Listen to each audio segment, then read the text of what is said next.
Hello and welcome.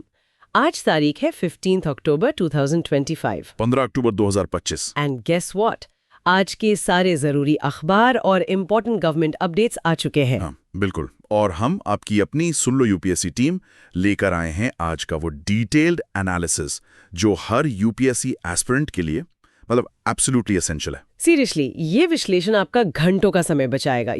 UPSC के लिए daily news analysis कितना क्रिटिकल है, ये शायद मुझे बताने की जरूरत नहीं। एग्जैक्टली। देखो, एनालिसिस तो बहुत मिलते हैं, पर हमें क्यों सुने? बिकॉज हम सिफ्ट करते हैं through the noise. The Hindu, the Indian express, PIB और दूसरी रिलायबल गवर्नमेंट वेबसाइट्स, हम इन सब से दिन की मोस्ट इंपॉर्टेंट खबरें निकालते हैं और फिर उन्हें ब्रेक डाउन करते हैं एकदम simple, easy to understand language में, प्योरली एग्जाम पर्सपेक्टिव से। सो फोकस सिर्फ उसी पर रहे जो यूपीएससी के लिए मैटर करता है। प्लस आपको मिलता है सेम डे कवरेज, जिसे आप कहीं भी कभी भी सुन सकते हो, कम्यूट करते हुए, चाय पीते हुए, एनीवेयर। और रिवीजन के लिए सुपर कंसाइज नोट्स हमारे टेलीग्राम चैनल पे रोज अपलोड होते हैं, वो भी है। हाँ, तो चलो आज के नॉलेज फीस्ट को शुरू करते हैं। बट वेट, पहले आज का quote of the day. James Madison, America के फाउंडिंग फादर्स में से एक ने कहा था, Knowledge will forever govern ignorance, and a people who mean to be their own governors must arm themselves with the power which knowledge gives. वाह, क्या बात है!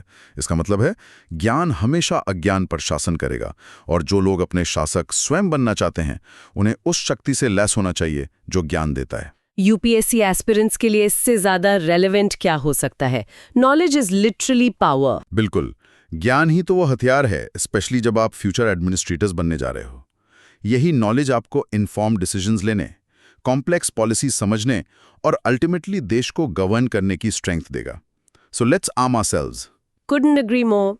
तो इसी ज्ञान की शक्ति को बढ़ाने के लिए चलिए सीधे चलते हैं पहले सेक्शन पर, पॉलिटी एंड गवर्नेंस यानी राज व्यवस्था और शासन। हाँ जी, शुरू करते हैं। ओके, पहली खबर थोड़ी सीरियस है और इसमें काफ़ी लेयर्स हैं। हुआ ये है कि लेह एडमिनिस्ट्रेशन यानी लेह प्रशासन ने सुप्रीम कोर्ट में एक एफिडेविट यानी एक शपथ पत्र फाइल किया है। इसमें वो जाने माने क्लाइमेट एक्टिविस्ट यानी जलवायु कार्यकर्ता सोनम वांगचुक को नेशनल सिक्योरिटी एक्ट NSA 1980 यानी राष्ट्रीय सुरक्षा अधिनियम 1980 के तहत डिटेन करने यानी हिरासत में लेने के अपने फैसले को डिफेंड कर रहे हैं। हाँ, ये मामला काफी चर्चा में है। प्रशासन का मेन आर्गुमेंट ये है कि Sonam Wangchuk activities prejudicial to national security, राष्ट्रीय सुरक्षा के लिए हानिकारक गतिविधियों में शामिल थे। मतलब ऐसी एक्टिविटीज जो देश की सिक्योरिटी के लिए खतरा बन सकती हैं उनके हिसाब से। और ये डिटेंशन ऑर्डर किस बेसिस पर था? ये जो डिटेंशन ऑर्डर जारी किया गया वो डिस्ट्रिक्ट मैजिस्ट्रेट DM, जिला मजिस्ट्रेट के सब्जेक्टिव सेटिस्फैक्शन यानी व्यक्तिपरक संतुष्टि पर बेस था ना। वो सब्जेक्टिव सेटिस्फैक्शन एक की लीगल टर्म है, ये समझना जरूरी है। हाँ, बताइए। इसका मतलब है कि DM को अपने विवेक, अपनी अंडरस्टैंडिंग के आधार पर जो भी मटेरियल उनके पास अवेलेबल था उसे देखकर ये लगा कि डिटेंशन जरूरी है। इसके लिए कोई कंक्रीट प्रूफ होना लीगली जरूरी नहीं है, बस DM का सेटिस्फाइड होना काफी है अंडर दिस लॉ। यहीं पर मामला कॉम्प्लेक्स हो जाता है ना? बिकॉज एक तरफ है सिटीजन्स के फंडामेंटल राइट्स, बिल्कुल, जैसे आर्टिकल 19(1)(a) अनुच्छेद 19 क्लॉज 1 सब क्लॉज A के तहत freedom of speech and expression, भाषण और अभिव्यक्ति की स्वतंत्रता, और आर्टिकल 21 के तहत right to life and personal liberty, जीवन और व्यक्तिगत स्वतंत्रता का अधिकार। राइट। और दूसरी तरफ है स्टेट की power to use laws like NSA for preventive detention, निवारक निरोध। और ये स्टेट पावर स्पेशली लद्दाख जैसे स्ट्रेटेजिक रीजन में, रणनीतिक क्षेत्र में और सेंसिटिव हो जाती है। This is a classic constitutional tussle. बिल्कुल बिल्कुल। Let's break down NSA 1980 first. ये एक प्रिवेंटिव डिटेंशन लॉ है, निवारक निरोध कानून। ध्यान देना, ये प्यूनिटिव डिटेंशन नहीं है जो क्राइम करने के बाद होता है। प्रिवेंटिव डिटेंशन का पर्पस है किसी व्यक्ति को भविष्य में क्राइम करने से रोकना। अच्छा, क्राइम हुआ नहीं है पर होने का अंदेशा है। हाँ, सरकार को ऐसा लगता है। NSA सरकार को पावर देता है कि वो किसी व्यक्ति को बिना चार्ज फाइल किए मैक्सिमम 12 महीने तक हिरासत में रख सकती है। अगर सरकार को लगता है कि वो व्यक्ति नेशनल सिक्योरिटी, राष्ट्रीय सुरक्षा या पब्लिक ऑर्डर लोक व्यवस्था के लिए खतरा है। Imagine 12 months without a formal charge. बाप रे, 12 महीने। इसमें सेफगार्ड्स क्या है? मतलब कुछ प्रोटेक्शन तो होगी। कुछ सेफगार्ड्स हैं बट लिमिटेड। कॉन्स्टिट्यूशन का article 22 protection against arrest and detention की बात करता है, लेकिन साथ ही ये प्रिवेंटिव डिटेंशन लॉस का फ्रेमवर्क भी सेट करता है। एनएसए के तहत डिटेंशन ऑर्डर के बाद केस एक एडवाइजरी बोर्ड के सामने जाता है, जिसमें हाई कोर्ट जजेस या क्वालिफाइड पर्सन्स होते हैं। ये बोर्ड डिसाइड करता है कि डिटेंशन जस्टिफाइड है या नहीं, लेकिन जुडिशियल रिव्यू का स्कोप बहुत लिमिटेड है। कोर्ट्स जनरली पॉलिसी विजडम या नेसेसिटी पर क्वेश्चन नहीं करते, सिर्फ प्रोसीजर फॉलो हुआ या नहीं ये देखते हैं। मतलब डीएम का सब्जेक्टिव सेटिस्फैक्शन चैलेंज करना बहुत मुश्किल होता है। Okay, got it. अब लद्दाख का स्पेसिफिक कॉन्टेक्स्ट समझते हैं। ये प्रोटेस्ट आखिर हो क्यों रहे थे? सोनम वांगचुक क्या मांग रहे थे? देखिए, लद्दाख की सिविल सोसाइटी, जिसमें सोनम वांगचुक एक प्रोमिनेंट वॉइस हैं, काफी टाइम से दो मेन डिमांड्स कर रही है। पहला, लद्दाख को कॉन्स्टिट्यूशन के 6th शेड्यूल में इंक्लूड किया जाए, और दूसरा, लद्दाख को फुल स्टेटहुड मिले। ये मांगे क्यों है? मतलब 2019 में यूटी तो बनी गया था लद्दाख। हाँ, यूटी बना था विदाउट लेजिस्लेचर। मतलब वहां इलेक्टेड रिप्रेजेंटेटिव्स के पास रियल लेजिस्लेटिव पावर्स नहीं है। 6th शेड्यूल क्या है? ये इंडियन कॉन्स्टिट्यूशन का एक स्पेशल प्रोविजन है जो करंटली असम, मेघालय, त्रिपुरा और मिजोरम के ट्राइबल एरियाज, आदिवासी क्षेत्रों में लागू है। इसमें क्या स्पेशल है? ये इन एरियाज को सिग्निफिकेंट एडमिनिस्ट्रेटिव ऑटोनॉमी, प्रशासनिक स्वायत्ता देता है through autonomous district councils, ADCs और रीजनल काउंसिल्स। इन काउंसिल्स के पास लेजिस्लेटिव, जुडिशियल और फाइनेंशियल पावर्स होती हैं related to land, forests, local customs, health etcetera. अच्छा। लद्दाख की सिविल सोसाइटी का आर्ग्यूमेंट है कि 6th शेड्यूल उनकी unique tribal culture, identity, land ownership और फ्रेजाइल एनवायरनमेंट को प्रोटेक्ट करने के लिए जरूरी है, स्पेशली बाहरी इन्फ्लुएंस और डेवलपमेंट प्रेशर से। स्टेटहुड की मांग भी इसी सेल्फ गवर्नेंस की इच्छा से जुड़ी है। Make sense. तो अब आती है एनालिसिस पर। गवर्नमेंट का स्टैंड तो क्लियर है, legalistic defence based on NSA and subjective satisfaction for maintaining public order. But is it that simple? क्या ये सिर्फ कानून व्यवस्था का मामला है? Apparently not. नजीब जंग, जो दिल्ली के पूर्व लेफ्टिनेंट गवर्नर रह चुके हैं, उन्होंने द इंडियन एक्सप्रेस में काफी इंसाइटफुल पीस लिखा है इस पर। उनका आर्ग्यूमेंट है कि ये सिर्फ एक isolated law and order problem, कानून व्यवस्था की समस्या नहीं है। तो फिर क्या है? इंस्टेड ये एक डीपर गवर्नेंस मलेज, गहरे शासन की गड़बड़ी का सिम्टम, लक्षण है। जंग इशारा करते हैं एक पैटर्न ऑफ मिसट्रस्ट, अविश्वास का पैटर्न की तरफ बिटवीन द सेंटर, केंद्र, एंड पेरिफेरल रीजन्स, परिधीय क्षेत्र, जैसे मणिपुर और कश्मीर के एग्जाम्पल्स भी वो देते हैं। तो कोर इशू क्या है अकॉर्डिंग टू जंग? द कोर इश्यूज जंग argues is governing without representation, प्रतिनिधित्व के बिना शासन। लद्दाख को यूटी बना दिया गया विदाउट लेजिस्लेचर, मतलब लोकल इलेक्टेड रिप्रेजेंटेटिव्स के पास रियल पावर नहीं है। Decisions affecting Ladakh are largely taken in Delhi, अक्सर बिना मीनिंगफुल लोकल कंसल्टेशन, स्थानीय परामर्श के। इस कॉन्टेक्स्ट में एनआईएसए जैसी हार्श लॉ का यूज पीसफुल डिसेंट को सप्रेस करने के लिए एक पॉलिटिकल टूल, राजनीतिक हथियार के तौर पर देखा जा सकता है। And this is happening in a region that is both ecologically fragile, पारिस्थितिक रूप से नाजुक, एंड जियोपॉलिटिकली सेंसिटिव, भू राजनीतिक रूप से संवेदनशील। जियोपॉलिटिकल एंगल, ये कैसे जुड़ता है इससे? Hugely important. Remember, Ladakh shares a long and contested border with China. 2020 की गलवान वाली क्लैशेस के बाद से line of actual control LAC heavily militarised है। जंग हाईलाइट करते हैं कि China is watching the situation closely. अच्छा। ऐसे में लोकल पॉपुलेशन का ट्रस्ट और कोऑपरेशन नेशनल सिक्योरिटी के लिए क्रूशल है। But actions like using NSA, cancelling the FCRA registration of Wangchuk's NGO या मूवमेंट को एंटी-नेशनल, राष्ट्र विरोधी लेबल करना, ये सब उसी पॉपुलेशन को एलियनेट करने का रिस्क उठाते हैं जिनका सपोर्ट वाइटल है। That raises a fundamental question about the definition of national security itself, right? ये सिर्फ मिलिट्री सिक्योरिटी है या कुछ और भी? Absolutely. क्या नेशनल सिक्योरिटी सिर्फ हार्ड सिक्योरिटी है, बटालियंस, बंकर्स, वेपन्स, या इसमें ह्यूमन सिक्योरिटी भी शामिल है जो लोगों और सरकार के बीच ट्रस्ट और कॉन्फिडेंस पे डिपेंड करती है? जंग स्ट्रांगली आर्ग्यू करते हैं फॉर द लैटर। उनका कहना है कि true national security confidence between people and government से आती है। जब आप लोकल पॉपुलेशन को एलिनेट करते हो तो आप अननोइंगली सिक्योरिटी वल्नरेबिलिटीज क्रिएट कर सकते हो। This creates a serious strategic dilemma, रणनीतिक दुविधा for India. What could be the implications, प्रभाव of this entire situation? Let's break it down. Short, medium and long term में क्या हो सकता है? ओके, शॉर्ट टर्म अल्पावधि में सुप्रीम कोर्ट में लीगल बैटल कंटिन्यू होगी, testing the limits of fundamental rights versus preventive detention. Ladakh में प्रोटेस्ट्स टेम्पररीली सप्रेस हो सकते हैं due to the crackdown.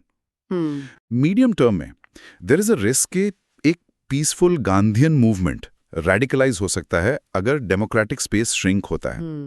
Alienation among Ladakhis बढ़ सकता है। और लॉन्ग टर्म? लॉन्ग टर्म में this could potentially damage India's democratic credentials, Bharat की लोकतांत्रिक साख internationally. More importantly, a trust deficit, विश्वास की कमी in a strategic border region can create persistent security vulnerabilities that adversaries might exploit. It underlines the need for sensitive handling and genuine dialogue. मतलब बातचीत बहुत जरूरी है। बिल्कुल। चलिए अब अगली खबर पर चलते हैं। एनवायरमेंटल गवर्नेंस से जुड़ी हुई national green tribunal (NGT) is in the news regarding Ganga pollution. क्या अपडेट है? हाँ, NGT की प्रिंसिपल बेंच ने central pollution control board (CPCB) केंद्रीय प्रदूषण नियंत्रण बोर्ड को निर्देश दिया है। NGT चाहती है एक डिटेल्ड रिपोर्ट गंगा नदी का जो हिस्सा वेस्ट बंगाल से गुजरता है उसकी वाटर क्वालिटी पर। Okay. And here's the key part, NGT ने स्पेसिफिकली कहा है कि रिपोर्ट प्राइमरी डेटा पर बेस्ड होनी चाहिए और खास फोकस बैक्टीरियोलॉजिकल इंडिकेटर्स पर होना चाहिए। अच्छा, पहले इंस्टीट्यूशंस को क्लैरिफाई कर लेते हैं। NGT क्या है, CPCB और NMCG का भी जिक्र आता है अक्सर। Sure, national green tribunal NGT एक स्पेशलाइज्ड क्वाजी जुडिशियल बॉडी है, अर्धन्यायिक निकाय है। NGT एक्ट 2010 के तहत बनी है। इसका मेन पर्पस है एनवायरमेंटल प्रोटेक्शन और कंजर्वेशन से रिलेटेड केसेस का इफेक्टिव एंड एक्सपीडिशियस डिस्पोजल करना, मतलब एक तरह की ग्रीन कोर्ट। ठीक है। Central pollution control board (CPCB) एक स्टैट्यूटरी ऑर्गेनाइजेशन है, सांविधिक संगठन है। वाटर एक्ट 1974 के तहत बनी है। ये पोल्यूशन कंट्रोल के लिए इंडिया की एपेक्स बॉडी है। And the national mission for clean Ganga (NMCG) राष्ट्रीय स्वच्छ गंगा मिशन है, implementation wing national Ganga council की, जिसे PM हेड करते हैं, for the Namami Gange programme. Got it. And what are these bacteriological indicators NGT asked for? सुनने में थोड़े टेक्निकल लग रहे हैं। हैं तो टेक्निकल, पर हैं बहुत क्रूशल। NGT ने स्पेसिफिकली मेंशन किया E. coli, faecal streptococci, faecal coliform and total coliform. Essentially ये वो माइक्रो ऑर्गेनिजम्स हैं जो ह्यूमन और एनिमल फीसेस मल में पाए जाते हैं। ओह। पानी में इनकी प्रेजेंस सीवेज कंटामिनेशन इंडिकेट करती है। हाई लेवल्स का मतलब है कि पानी पीने, नहाने या इवन इरिगेशन के लिए अनफिट है और सीरियस हेल्थ रिस्क्स, स्वास्थ्य जोखिम पैदा कर सकता है, जैसे diarrhoeal diseases. So, what's the significance of NGT demanding primary data on these specific indicators? मतलब इसका एनालिसिस क्या है? क्यों मांगा primary data? This move by NGT is quite significant. ये हाईलाइट करता है एक potential gap, the lack of transparent और verifiable data on water quality. जब NGT जैसी quasi judicial body explicitly primary data मांगती है, मतलब raw unprocessed data collected directly from the source, बजाय इसके कि वो एग्जीक्यूटिव एजेंसीज की समराइज्ड रिपोर्ट्स एक्सेप्ट कर लें, तो it signals a degree of scepticism, संदेह। हो सकता है NGT को एजेंसीज द्वारा दी जा रही इंफॉर्मेशन की रिलायबिलिटी या कंप्लीटनेस पर डाउट हो। तो NGT यहाँ सिर्फ जज की तरह नहीं बल्कि एक ओवरसीयर की तरह एक्ट कर रही है। प्रिसाइजली, बिल्कुल सही पकड़ा। NGT सिर्फ एडजुडिकेट फैसला सुनाना नहीं कर रही, वो एक्टिवली एक ओवरसाइट रोल में स्टेप इन कर रही है टू इन्फोर्स अकाउंटेबिलिटी, जवाबदेही लागू करना। It's pushing for evidence based governance, सबूत आधारित शासन इन एनवायरमेंटल मैटर्स। ये पर्टिकुलरली रेलेवेंट है given the context. Namami Gange programme में इतनी फंडिंग के बावजूद पर्सिस्टेंट रिवर पोल्यूशन, लगातार नदी प्रदूषण एक मेजर चैलेंज बना हुआ है। इनफैक्ट CPCB की ही एक रिपोर्ट ने पहले पॉइंट आउट किया था कि वेस्ट बंगाल स्ट्रेच में 14 sewage treatment plants (STPs), 14 sewage उपचार संयंत्र नॉन कंप्लायंट है, जो इंफ्रास्ट्रक्चर क्रिएशन और ऑपरेशन दोनों में फेलियर्स दिखाता है। बेसिकली NGT कह रही है CPCB से, हमें बताओ मत कि सब ठीक है, हमें रॉ डेटा दिखाओ। तो न कि सिर्फ एडमिनिस्ट्रेटिव क्लेम्स, प्रशासनिक दावे पर।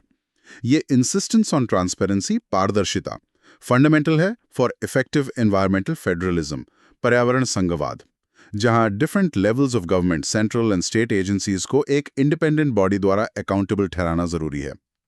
NGT is acting as a crucial watchdog here. What are the potential implications? इसका असर क्या हो सकता है? शॉर्ट टर्म, इससे इमीडिएट प्रेशर आएगा CPCB और वेस्ट बंगाल अथॉरिटीज पर कि वो एक्यूरेट, वेरीफाइबल डेटा कलेक्ट करें और प्रोवाइड करें। इससे पोल्यूशन की असली एक्सटेंट सामने आ सकती है, जो हो सकता है अलार्मिंग हो। राइट। लॉन्ग टर्म, ये एक स्ट्रॉन्ग प्रेसिडेंट उदाहरण सेट करता है for data transparency and accountability in all major environmental projects across India. अगर एजेंसीज को पता होगा कि उनका डेटा प्राइमरी लेवल पर स्क्रूटनाइज होगा, तो वो मॉनिटरिंग और रिपोर्टिंग में ज्यादा रिगरस होंगी। This ultimately strengthens the entire environmental regulatory framework. चलिए, ये तो अच्छी बात है एनवायरनमेंट के लिए। अब चलते हैं इकोनॉमी सेक्शन की तरफ, और यहाँ तो एक बहुत बड़ी हेडलाइन है। हाँ जी, बहुत बड़ी खबर है। एक मेजर ग्लोबल टेक जायंट ने एक लैंडमार्क इन्वेस्टमेंट अनाउंस किया है $15 बिलियन का अगले 5 सालों में। $15 बिलियन। वाओ, कहाँ और किस लिए? ये इन्वेस्टमेंट स्पेसिफिकली टारगेट किया गया है विशाखापट्टनम, आंध्र प्रदेश में एक gigawatt scale AI data centre और हब एस्टैब्लिश करने के लिए। This marks the company's largest single investment in India to date and is set to be their biggest artificial intelligence AI hub outside the United States. America के बाहर सबसे बड़ा AI hub। Gigawatt scale मतलब आप सोचिए energy consumption कितनी होगी। ये दिखाता है कि कंप्यूटिंग पावर कितनी मैसिव होगी। Incredible. Can you break down the components of this ambitious project? क्या-क्या बन रहा है इसमें? इसके 3 कोर पिलर्स लग रहे हैं। 1. A gigawatt scale data center campus dedicated to AI computing. इसमें वो स्पेशलाइज्ड हार्डवेयर होगा जो लार्ज AI मॉडल्स को ट्रेन करने और रन करने के लिए चाहिए। 2. A new international subsea gateway. नया अंतर्राष्ट्रीय subsea gateway with multiple cable landings, कई केबल लैंडिंग्स। ये इंटरनेशनल कनेक्टिविटी को बूस्ट करेगा। 3. Large scale clean energy and energy storage infrastructure, बड़े पैमाने पर स्वच्छ ऊर्जा भंडारण अवसंरचना, ताकि इस एनर्जी हंग्री फैसिलिटी को सस्टेनेबली पावर किया जा सके। और इसमें की पार्टनर्स कौन है? कौन-कौन शामिल है इस मेगा प्रोजेक्ट में? अनाउंसमेंट में की पार्टनर्स के तौर पर अदानी ग्रुप, उनकी data centre joint venture Adani connects के थ्रू, और टेलीकॉम मेजर एयरटेल का नाम मेंशन है। इंपॉर्टेंटली, ये इन्वेस्टमेंट गवर्नमेंट के नेशनल पॉलिसी इनिशिएटिव्स जैसे इंडिया AI मिशन और ब्रॉडर विकसित भारत विजन के साथ भी अलाइंड है। एनालिसिस, ये सिर्फ एक बड़ा फॉरेन डायरेक्ट इन्वेस्टमेंट फिगर तो नहीं है, राइट? इसकी स्ट्रेटेजिक सिग्निफिकेंस क्या है? एब्सोल्युटली। ये सिर्फ कैपिटल इनफ्लो का मामला नहीं है, ये स्ट्रेटेजिक नेशनल इंफ्रास्ट्रक्चर यानी रणनीतिक राष्ट्रीय अवसंरचना का क्रिएशन है, जो पोटेंशियली इंडिया की पोजीशन को ग्लोबल डिजिटल इकोनॉमी में फंडामेंटली रीडिफाइन कर सकता है। Let's look at the strategic value. हाँ, बताइए। First, the physical infrastructure itself. Visakhapatnam में एक नया इंटरनेशनल सबसी केबल लैंडिंग स्टेशन बनाना क्रिटिकली इंपॉर्टेंट है। करंटली इंडिया का ज्यादातर ग्लोबल डेटा ट्रैफिक मुंबई और चेन्नई के गेटवेज से फ्लो होता है। विशाख को एक मेजर हब बनाने से ये डाइवर्सिफाई होगा, रिडंडेंसी आएगी और इंडिया का डिजिटल बैकबोन, भारत की डिजिटल रीड, पोटेंशियल डिसरप्शंस, बाधाओं के अगेंस्ट कहीं ज्यादा रिजिलियंट, लचीला बनेगा, चाहे वो टेक्निकल फेलियर्स हों या इवन सिक्योरिटी थ्रेट्स। सोचिए, जैसे इंडिया के ईस्टर्न सीबोर्ड पर एक नया मेजर डेटा पोर्ट बन रहा हो।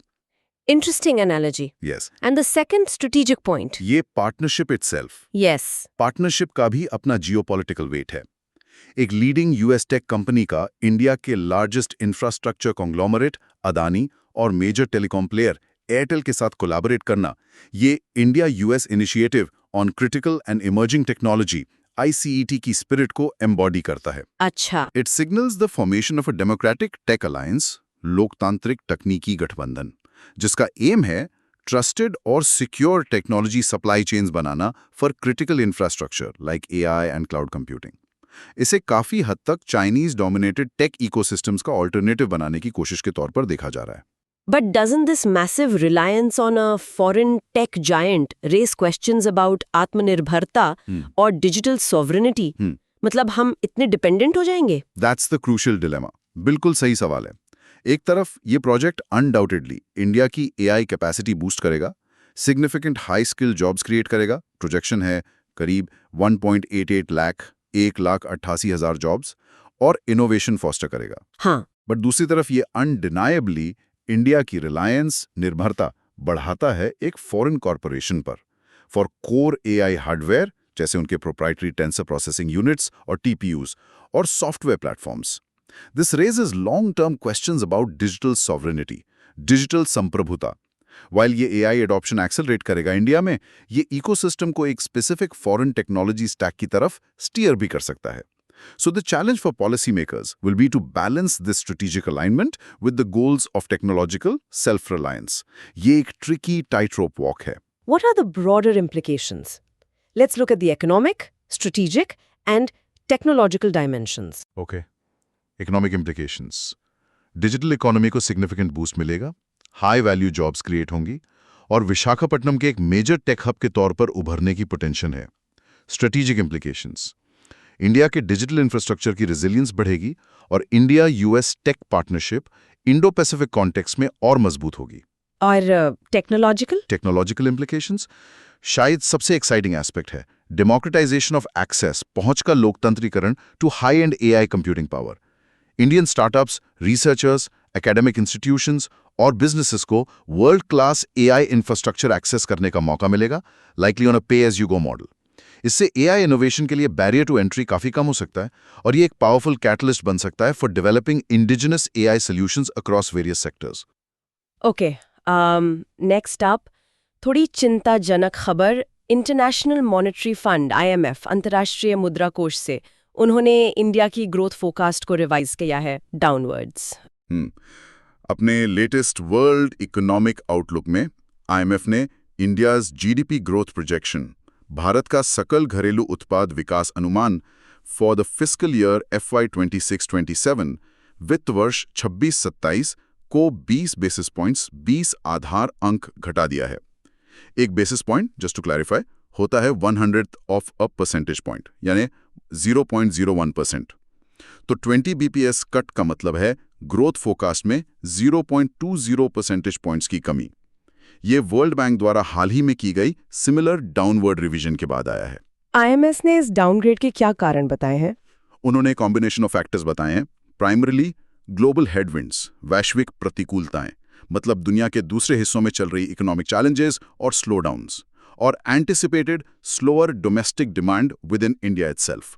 What's the real significance here?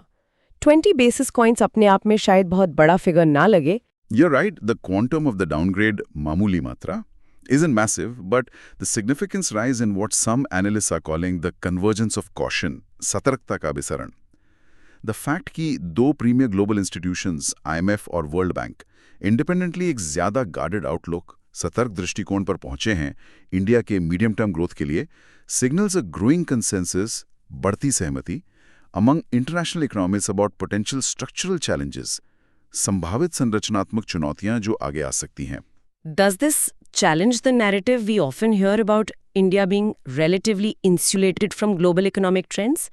मतलब क्या हम global trends से बचे हुए नहीं हैं? To some extent, yes. IMF explicitly link करता है external risks, global headwinds, और internal risks, slower domestic demand, दोनों को।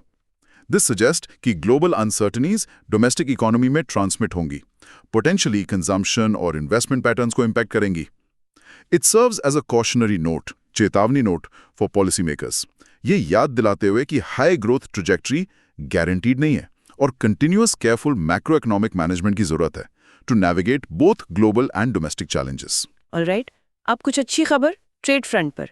इंडिया और यूएस के बीच पोस्टल सर्विसेज रिज्यूम हो रही हैं। Yes, that's correct. Department of posts, डाक विभाग ने अनाउंस किया है रिजम्पशन, फिर से शुरू करने की घोषणा of all international postal services, सभी अंतर्राष्ट्रीय डाक सेवाओं, including speed post, letters and parcels to the United States, effective from October 15, 2025। 15 अक्टूबर 2025? ये सर्विसेज August 22, 2025, 22 अगस्त 2025 से सस्पेंडेड थी।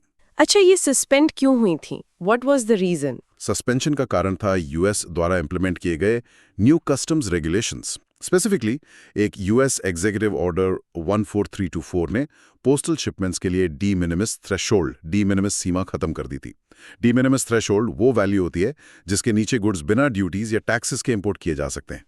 इसके हटने का मतलब था कि पोटेंशियली सभी इनकमिंग पोस्टल आइटम्स पर ड्यूटीज लग सकती थीं और यूएस ने इन इंपोर्ट ड्यूटीज को कलेक्ट करने के लिए एक नया सिस्टम मैंडेट किया था, जिसे अडेप्ट करने के लिए इंडिया पोस्ट को टाइम चाहिए था। तो अब सर्विसेज रिज्यूम हो रही हैं, तो नया मैकेनिज्म क्या है? ड्यूटीज कैसे हैंडल होंगी? इंडिया पोस्ट ने एक नया सिस्टम इंप्लीमेंट किया है जिसे डिलीवरी ड्यूटी पेड डीडीपी कहते हैं, वितरण शुल्क भुगतान प्रणाली, specially US bound postal articles के लिए।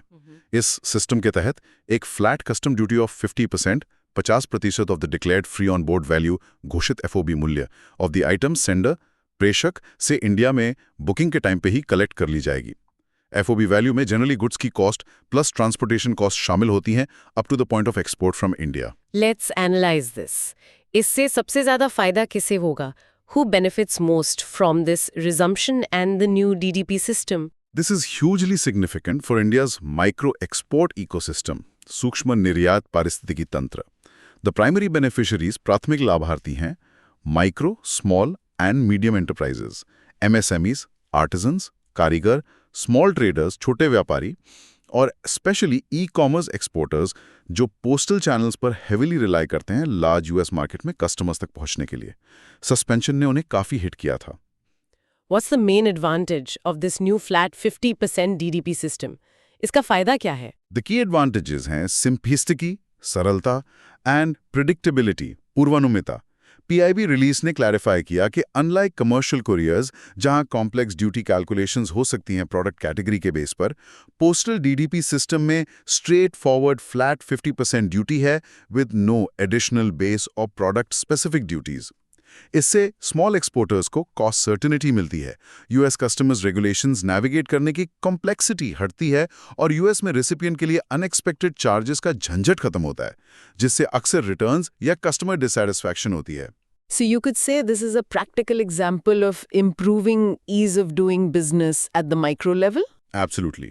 ये डायरेक्टली सपोर्ट करता है government initiatives like one district one product, एक जिला एक उत्पाद, एंड द डाकघर निर्यात केंद्रास, पोस्ट ऑफिस एक्सपोर्ट सेंटर्स, जिनका एम है स्मॉलर टाउन्स और रूरल एरियाज से एक्सपोर्ट्स प्रमोट करना by providing a relatively affordable and predictable logistics channel, किफायती लॉजिस्टिक्स चैनल। ये रिजम्पशन इन स्मॉल प्लेयर्स को लुक्रेटिव यूएस मार्केट, अमेरिकी बाजार एक्सेस करने में हेल्प करता है। चलिए अब फोकस शिफ्ट करते हैं इंटरनेशनल रिलेशंस, अंतर्राष्ट्रीय संबंध पर। इंडिया और मंगोलिया अपने रिलेशनशिप को नेक्स्ट लेवल पे ले जा रहे हैं, ऐसा लग रहा है। मंगोलियन प्रेसिडेंट खुरलसुख उखना की ऑफिशियल विजिट, आधिकारिक यात्रा के दौरान इंडिया और मंगोलिया ने फॉर्मली अपने बायलैटरल रिलेशनशिप को स्ट्रेटेजिक पार्टनरशिप, रणनीतिक साझेदारी तक एलिवेट किया है। This is a significant upgrade. उन्होंने 10 अग्रीमेंट्स पर साइन भी किया और डिफेंस, एनर्जी, कल्चर और दूसरे एरियाज में कई न्यू इनिशिएटिव्स की घोषणा भी की। What's the geopolitical framework here? Mongolia के लिए इंडिया इतना इंपॉर्टेंट क्यों है और इंडिया के लिए मंगोलिया? देखिए, ये रिलेशनशिप शेयर्ड डेमोक्रेटिक वैल्यूज, साझा लोकतांत्रिक मूल्य और कन्वर्जिंग स्ट्रेटेजिक आउटलुक्स, अभिसरण रणनीतिक दृष्टिकोण पर बेस्ड है। फॉर मंगोलिया, जो एक लैंडलॉक्ड कंट्री है और 2 जायंट्स रशिया और चाइना के बीच फंसा हुआ है, इंडिया एक क्रूशल थर्ड नेबर है, महत्वपूर्ण तीसरा पड़ोसी है। थर्ड नेबर पॉलिसी, ये क्या है? ये मंगोलिया की फॉरेन पॉलिसी है to balance its relationships and maintain strategic autonomy by engaging with powers beyond its immediate neighbours. India एक large democratic non contiguous country होने के नाते इस रोल में परफेक्टली फिट बैठता है। For India, Mongolia act east policy के तहत एक की पार्टनर है और स्ट्रेटेजिकली इंपॉर्टेंट रीजन में एक लाइक माइंडेड डेमोक्रेसी है। फर्दरमोर, शेयर्ड बुद्धिस्ट हेरिटेज, साझा बौद्ध विरासत, एक स्ट्रॉन्ग कल्चरल और सिविलाइजेशनल फाउंडेशन प्रोवाइड करती है। वो अक्सर एक दूसरे को स्पिरिचुअल सिबलिंग्स यानी आध्यात्मिक भाई बहन कहते हैं। What are some of the key initiatives announced during this visit?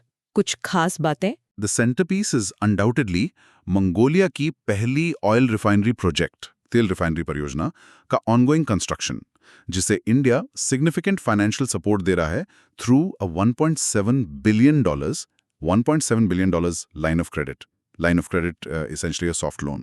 ये रिफाइनरी मंगोलिया की एनर्जी सिक्योरिटी के लिए स्ट्रेटेजिकली वाइटल है। हाँ, ये तो बहुत बड़ा प्रोजेक्ट है। बिल्कुल। अदर की इनिशिएटिव्स इंक्लूड इंडिया द्वारा मंगोलियन बॉर्डर फोर्सेस को ट्रेनिंग देना, उलान बाटोर मंगोलियाज कैपिटल में Indian defence attache office establish करना और मंगोलियन सिटीजन्स के लिए फ्री वीजाज मुफ्त वीजा ऑफर करना to boost people to people ties. Let's analyse this. India इस तरह की डेवलपमेंट पार्टनरशिप जैसे रिफाइनरी प्रोजेक्ट को स्ट्रेटेजिक गोल्स के लिए कैसे लेवरेज करता है? ये एक प्राइम एग्जाम्पल है इंडिया द्वारा डेवलपमेंट असिस्टेंस को स्ट्रैटेजिक डिप्लोमेसी के टूल के रूप में यूज करने का। ऑयल रिफाइनरी मंगोलिया के लिए इमेंस स्ट्रैटेजिक इंपॉर्टेंस, अत्यधिक रणनीतिक महत्व रखती है। वंस ऑपरेशनल, ये मंगोलिया की एनर्जी सिक्योरिटी, मंगोलिया की ऊर्जा सुरक्षा सिग्निफिकेंटली एनहांस करेगी by reducing it's overwhelming dependence on fuel imports from Russia. रूस पर निर्भरता कम करना। अच्छा। फॉर इंडिया, इस प्रोजेक्ट को फंड करने से इमेंस डिप्लोमेटिक लेवरेज और गुडविल, राजनयिक लाभ, सद्भावना जनरेट होती है। ये इंडिया को एक रिलायबल बिनाइन डेवलपमेंट पार्टनर, विश्वसनीय सौम्य विकास भागीदार के रूप में पोजीशन करता है, in contrast to potentially predatory economic models जो रीजन में दूसरी पावर से समटाइम्स एसोसिएट किए जाते हैं। It's soft power combined with strategic infrastructure building. But isn't there a major challenge geography? Mongolia तो लैंडलॉक्ड है, इसका इकोनॉमिक पोटेंशियल पर क्या असर पड़ता है? That's the elephant in the room, the geographical constraint, भौगोलिक बाधा। फॉर इंस्टेंस, इंडिया के लिए मंगोलियन कोकिंग कोल इंपोर्ट करने का पोटेंशियल है, जो मंगोलिया के पास काफ़ी मात्रा में है। However, ministry of external affairs ने खुद विजिट के दौरान एक्नॉलेज किया कि इस कोल को ट्रांसपोर्ट करने के वायबल रूट्स चाइना जैसे तियानजिन या रशिया जैसे व्लादिवोस्टॉक के पोर्ट्स के थ्रू ही हैं। ओहो, मतलब उन्हीं दो नेबर्स पर लॉजिस्टिकल डिपेंडेंस है जिनसे बैलेंस बनाने की कोशिश है। एग्जैक्टली। ये लॉजिस्टिकल डिपेंडेंस, लॉजिस्टिकल निर्भरता ही इस रिलेशनशिप की अकिलीज हील, आर्थिक संबंध की कमजोरी है। So does this mean the economic partnership will remain limited in scale? मतलब बहुत ज्यादा ट्रेड नहीं हो पाएगा? In the immediate future, yes, most likely. जब तक कोई वायबल इंडिपेंडेंट ट्रांजिट कॉरिडोर, व्यवहार्य स्वतंत्र पारगमन गलियारा एस्टैब्लिश नहीं हो जाता, जो एक ह्यूज चैलेंज है, इकोनॉमिक पार्टनरशिप का स्केल शायद स्ट्रेटेजिक और सिंबॉलिक सिग्निफिकेंस के मुकाबले लिमिटेड ही रहेगा। The relationship is perhaps more strategically important, रणनीतिक प्रतीकात्मक रूप से अधिक महत्वपूर्ण in terms of geopolitical signalling and shared values than it is economically transformative right now. Can you briefly list the areas covered by the 10 agreements signed? मोटे तौर पे क्या-क्या कवर हुआ? Broadly, the 10 packs cover energy security, refineries related, defense and security cooperation, training, attaché office, people-to-people connectivity, e-visas, tourism promotion, cultural exchange, Ladakh और आरखांगे province के बीच MOU, Sanskrit teacher deputation, economic cooperation, cooperatives, geology में, humanitarian assistance, health, yoga promotion, heritage preservation, Bogd Khan Palace Museum renovation, cooperation on immigration matters और skill development, मंगोलिया में IT center upgrade करना. So, quite comprehensive. Next up in IR, India और Australia से जुड़ी खबर है क्लीन एनर्जी कोऑपरेशन पर फोकस के साथ। Yes, ऑस्ट्रेलिया के minister for climate change and energy Chris Bowen New Delhi में थे हाई लेवल मीटिंग्स के लिए। उनकी विजिट का प्राइमरी एम था existing India Australia renewable energy partnership REP, Bharat Australia अक्षय ऊर्जा साझेदारी के इम्प्लीमेंटेशन, कार्यान्वयन को एक्सेलरेट करना। मतलब अब कंसेप्चुअल फ्रेमवर्क से कॉन्क्रीट एक्शंस और प्रोजेक्ट्स की तरफ बढ़ने का फोकस है। What's the core challenge, मुख्य चुनौती that this partnership is trying to address? इसका स्ट्रेटेजिक कॉन्टेक्स्ट क्या है? ये पार्टनरशिप एक्सप्लिसिटली फ्रेम की गई है एज अ स्ट्रेटेजिक रिस्पॉन्स, प्रतिक्रिया के रूप में तैयार साझेदारी to the global clean energy supply chains, significant over dependence on China, वैश्विक स्वच्छ ऊर्जा आपूर्ति श्रृंखला की चीन पर अत्यधिक निर्भरता। चाइना करंटली डोमिनेट करता है क्लीन एनर्जी टेक्नोलॉजी मैन्युफैक्चरिंग के कई एस्पेक्ट्स को। फॉर एग्जाम्पल, वो 90% प्लस से ज़्यादा वर्ल्ड्स रेयर अर्थ एलिमेंट्स, दुर्लभ पृथ्वी तत्व रिफाइन करता है और अराउंड 80% सोलर मॉड्यूल्स मैन्युफैक्चर करता है। इससे चाइना को ग्लोबल ग्रीन ट्रांजिशन पर वर्चुअल चोक होल्ड, गला घोटने वाली पकड़ मिलती है। तो इंडिया और ऑस्ट्रेलिया क्या करना चाहते हैं? इंडिया और ऑस्ट्रेलिया दूसरे पार्टनर्स जैसे US और जापान के साथ क्वाड फ्रेमवर्क के भीतर ऑल्टरनेटिव रिजिलिएंट सप्लाई चेन्स बनाना चाहते हैं। And how do India and Australia complement each other in this area? उनकी कॉम्प्लीमेंट्री स्ट्रेंथ्स, पूरक ताकतें क्या हैं? There is a natural synergy, प्राकृतिक तालमेल है। ऑस्ट्रेलिया एक रिसोर्स पावर हाउस है, दुनिया के लार्जेस्ट प्रोड्यूसर्स में से एक है क्रिटिकल मिनरल्स का, जो क्लीन एनर्जी टेक्नोलॉजीज के लिए एसेंशियल हैं। Lithium, cobalt, nickel, rare earths. However, Australia के पास करंटली लार्ज स्केल रिफाइनिंग और डाउनस्ट्रीम मैन्युफैक्चरिंग कैपेबिलिटीज का अभाव है। और इंडिया के पास? India, on the other hand, के पास वास्ट स्किल्ड वर्कफोर्स है, विशाल कुशल कार्यबल, रैपिडली ग्रोइंग डोमेस्टिक मार्केट, बढ़ता घरेलू बाजार है क्लीन एनर्जी प्रोडक्ट्स के लिए, और एम्बिशियस गवर्नमेंट गोल्स हैं डोमेस्टिक मैन्युफैक्चरिंग बूस्ट करने के, महत्वाकांक्षी विनिर्माण लक्ष्य, supported by schemes like the production linked incentive scheme, उत्पादन लिंक्ड प्रोत्साहन योजना। So the analysis suggests this is more than just a simple trade relationship. Australia minerals बेचेगा इंडिया को, बस इतना ही नहीं है। Definitely more. ये एक डिलिबरेट स्ट्रेटेजिक एफर्ट, जानबूझकर रणनीतिक प्रयास है टू कंस्ट्रक्ट एन ऑल्टरनेटिव, वैकल्पिक, डेमोक्रेटिक, लोकतांत्रिक एंड रेजिलिएंट, लचीला वैल्यू चेन मूल्य श्रृंखला for clean energy technologies anchored in the Indo-Pacific.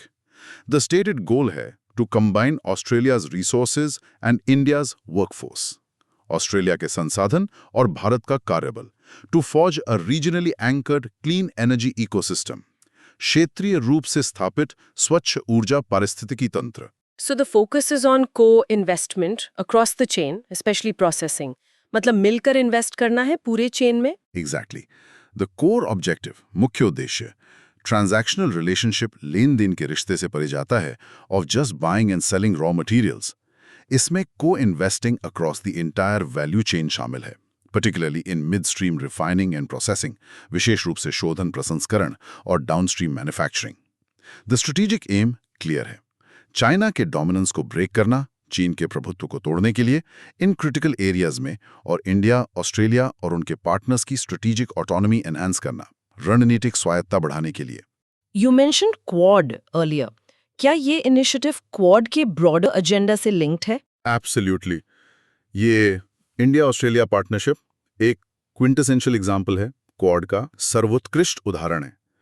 Quad के अपने एजेंडा को ट्रेडिशनल सिक्योरिटी से परे एक्सटेंड करने का into areas like economic security and technological cooperation, आर्थिक तकनीकी सहयोग तक।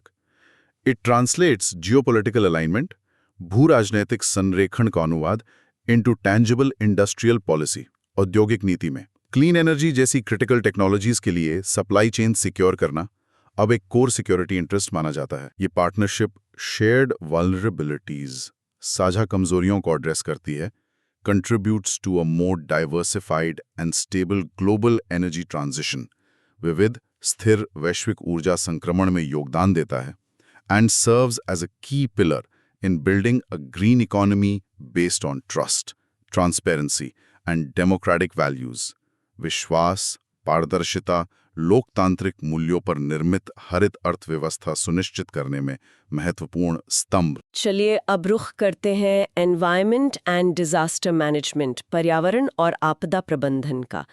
एंड अनफॉर्चुनेटली दिल्ली एनसीआर के लिए फिर वही टाइम आ गया है, एयर क्वालिटी डिटीरियोरेट हो रही है। Yes, the air quality in Delhi NCR में वायु गुणवत्ता पुअर कैटेगरी में स्लिप हो गई है।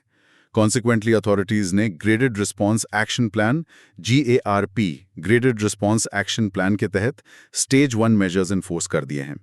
इसका immediate trigger stagnant wind conditions, ठहरी हुई हवा की स्थिति बताया जा रहा है, जिससे पोल्यूटेंट डिस्पर्स, फैलाव नहीं हो पा रहे हैं और ग्राउंड के पास एक्यूमुलेट हो रहे हैं। Can you quickly remind our listeners what GRAP इज? ये हर सर्दी में सुनने को मिलता है। Sure. GRAP essentially emergency measures का एक सेट है जो एयर क्वालिटी खराब होने पर प्रोग्रेसिव रूप से सख्त आपातकालीन उपायों का सेट होते जाते हैं। दिल्ली एनसीआर रीजन में ये pre defined air quality thresholds वायु गुणवत्ता सीमा के बेसिस पर काम करता है। जब एयर क्वालिटी इंडेक्स AQI एक सर्टेन लेवल ब्रीच करता है तो GRAP के स्पेसिफिक स्टेजेस ऑटोमेटिकली ट्रिगर स्वचालित रूप से शुरू हो जाते हैं। स्टेज 1 पुअर AQI 201 से 300, स्टेज 2 वेरी पुअर 301 से 400, स्टेज 3 सिवियर 401 से 450 और स्टेज 4 सीवियर प्लस अबव 450 के लिए। इसे पहली बार मोए एफएफसीसी ने 2017 में नोटिफाई किया था। And which body is responsible for implementing GRAP? इसे लागू कौन करता है? इम्प्लीमेंटेशन ओवरसी करती है commission for air quality management in NCR and adjoining areas, NCR और आसपास के क्षेत्रों में वायु गुणवत्ता प्रबंधन आयोग। CAQM एक स्टैट्यूटरी बॉडी है, सांविधिक निकाय है जो स्पेसिफिकली रीजन में एयर क्वालिटी मैनेज करने और एफर्ट्स कोऑर्डिनेट करने के लिए बनाई गई है। Now for the analysis. ये फैक्ट कि ग्रैप को लगभग हर साल इन्वोक करना पड़ता है, ये हमें क्या बताता है? That's the critical point. Grab का एनुअल इन्वोकेशन, वार्षिक आह्वान, एक ग्रिम रिचुअल बन गया है। ये अंडरस्कोर करता है एक फंडामेंटल गवर्नेंस चैलेंज, शासन चुनौती को रेखांकित करता है। प्रतिक्रियाशील इमरजेंसी मेजर्स पर ओवर रिलायंस या अत्यधिक निर्भरता rather than effective proactive year round systemic solutions. सक्रिय प्रणालीगत समाधान। जीआरएपी एसेंशियली एक फायर फाइटिंग मैकेनिज्म है, आग बुझाने का तंत्र है जो पब्लिक हेल्थ इमरजेंसी व सार्वजनिक स्वास्थ्य आपातकाल टैकल करने के लिए डिजाइन किया गया है जब पोल्यूशन लेवल्स हैजरस हो जाते हैं। इसका रिपीटेड एक्टिवेशन क्लियरली इंडिकेट करता है failure of long term policies. बार बार सक्रियण दीर्घकालिक नीतियों की विफलता का संकेत देता है to adequately address the root causes, मूल कारणों का समाधान करने में, जिसमें स्टबल बर्निंग, पराली जलाना, व्हीक्यूलर एमिशंस, वाहन उत्सर्जन, इंडस्ट्रियल पोल्यूशन, औद्योगिक प्रदूषण, कंस्ट्रक्शन डस्ट, निर्माण धूल और अनफेवरेबल मेट्रोलॉजिकल कंडीशंस शामिल हैं। So it's a reminder कि baseline pollution level itself remains dangerously high throughout this year. मतलब pollution तो साल भर ही ज्यादा रहता है। Exactly. Baseline pollution level Delhi NCR में परसिस्टेंटली हाई है। जब विंटर में एडवर्स मेटीरियोलॉजी किक इन करती है, जैसे लो विंड स्पीड्स, स्टैग्नेंट विंड्स, लो टेम्परेचर्स, इन्वर्जन लेयर्स, तो ये पोल्यूटेंट्स को ट्रैप कर लेती है, जिससे AQI शूट अप करके हैजर्डस कैटेगरीज में चला जाता है। वाइल ग्रैप शॉर्ट टर्म में नेसेसरी टूल है वर्स्ट हेल्थ इम्पैक्ट्स प्रिवेंट करने के लिए, इसका फ्रीक्वेंट और predictable use points towards a significant governance deficit, शासन की कमी में, इन प्रिवेंटिव एक्शन, निवारक कार्रवाई में, and the urgent need for more robust interstate coordination, मजबूत अंतर्राज्य समन्वय की आवश्यकता to tackle pollution sources across the airshed. Can you briefly list some key measures implemented under GRAP Stage 1? Stage 1 में क्या-क्या होता है?